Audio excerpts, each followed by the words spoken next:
اس وقت دنیا بھر میں تقریباً 7.25 ارب انسان پائے جاتے ہیں۔ پوری دنیا میں 7.25 ارب آبادی انسانوں کی پائی جاتی ہے۔ اتنی بڑی آبادی میں کل 2.25 ارب وہ ہیں جو ہمارے آقا و مولا صلی اللہ علیہ وسلم کا کلمہ پڑھا۔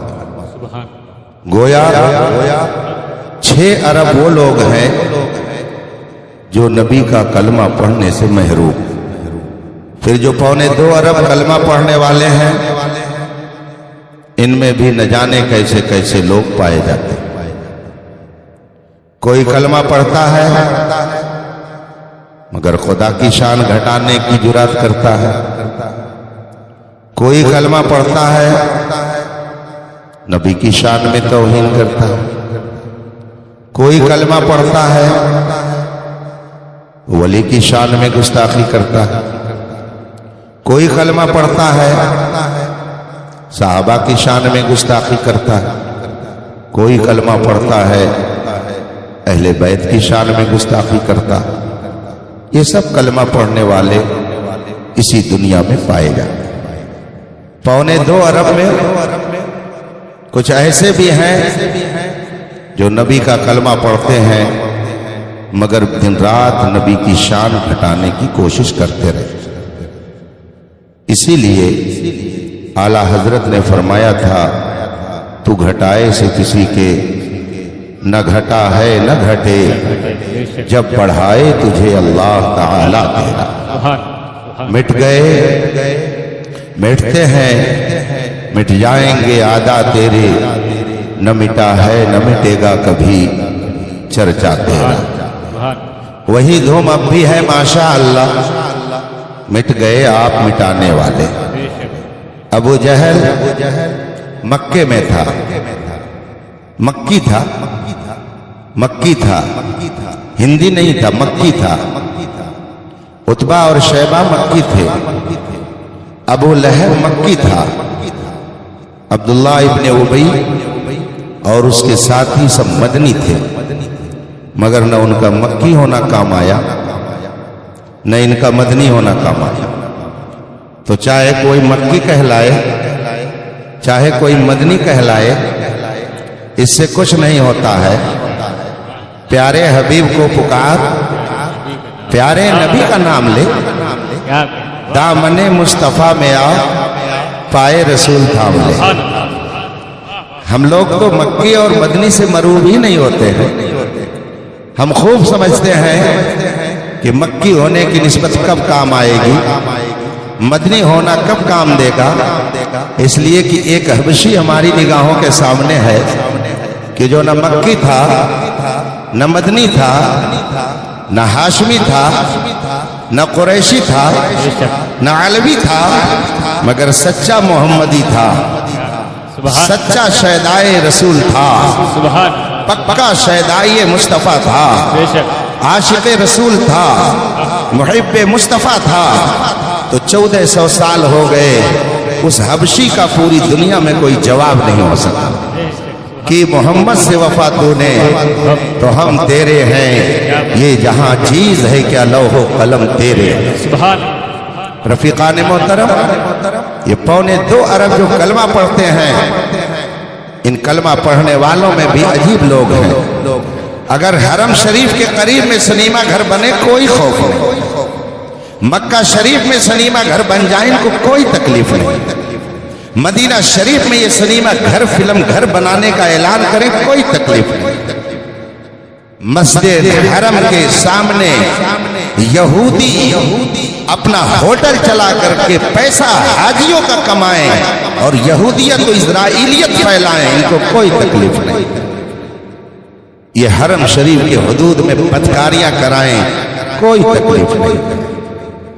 یہ عرب مقدس میں خنزیر کھلائیں کوئی تکلیف نہیں ہے، شراب نوشی کرائیں کوئی تکلیف نہیں ہے، مگر سنی مسلمان اگر میلاد مصطفیٰ کرا دیا، کتنا بڑا جرم ہو گیا، یہ کتنی بڑی خرابی ہو گئی ہے